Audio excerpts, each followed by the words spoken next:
Hello everyone, అందరు బాగున్నారా అండి? ఈరోజు మన రెసిపీ వచ్చేసి రస్మలై అండి.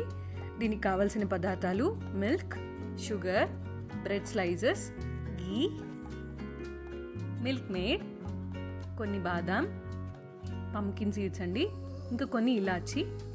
ఇప్పుడు దీన్ని ఏం చేయాలో నా చెల్లెలు చెప్తుందండి. డ్రై ఫ్రూట్స్ని ఫైన్ చాప్ చేసుకున్న తర్వాత ఇలాచి ఇంకా షుగర్ని మిక్సీ పట్టుకుంటున్నామండి. తర్వాత బ్రెడ్కున్న సైడ్స్ని మనం కట్ చేసేసుకుంటున్నామండి. హార్డ్ ఉంటాయి కాబట్టి మీకు కానీ ఇష్టమైతే అట్లనే వేసుకోవచ్చు.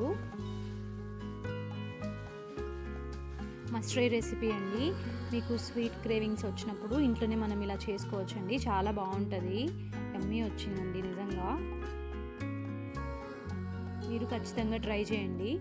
మా బాక్స్కి సరిపడేటట్లు మేము కట్ చేసుకుంటున్నామండి. అలా అయితే బాగుంటుంది అన్నట్లు. ఇలా 4 పీసెస్గా కట్ చేసుకున్నాము. స్టవ్ ఆన్ చేసుకొని ప్యాన్ పెట్టుకొని అందులోకి మనం ఘీ వేసుకుంటున్నాము.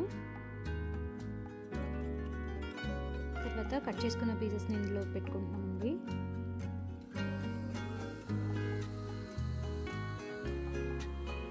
ఇలా ఫ్రై చేసుకున్న తర్వాత ఒక పాత్ర పెట్టుకొని అందులో మనం మిల్క్ మేడ్ వేసుకుంటున్నాము. అందులోకి మనం మిల్క్ యాడ్ చేసుకుంటున్నాము.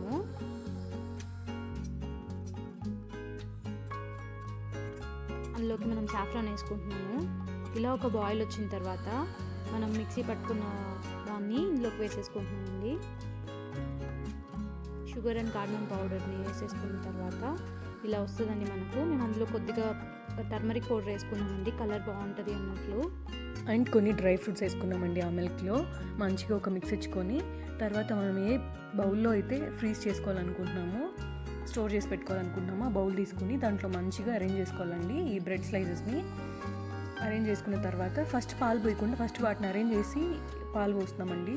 సో దట్ ఈ డ్రై ఫ్రూట్స్ అన్నీ కిందకు పోకుండా మనకు తినేటప్పుడు మంచిగా ఎంజాయ్ చేయొచ్చు అని చెప్పి ఇట్లా మనం ఎన్ని లేయర్స్ కావాలంటే అన్ని లేయర్స్ పెట్టుకొని ఇంకా మిగిలిన పాలని ఇట్లా పైన పోసుకోవడమే అండి.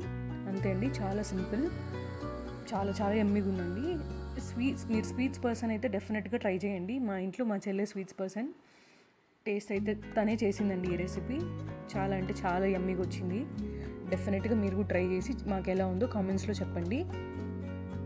Thank you so much for watching. చూడ్డానికే కాదండి, it was so yummy to taste also. కాబట్టి మీరు డెఫినెట్గా ట్రై చేయండి. సింపులే కదా రెసిపీ, అందుకనే చెప్తున్నాము.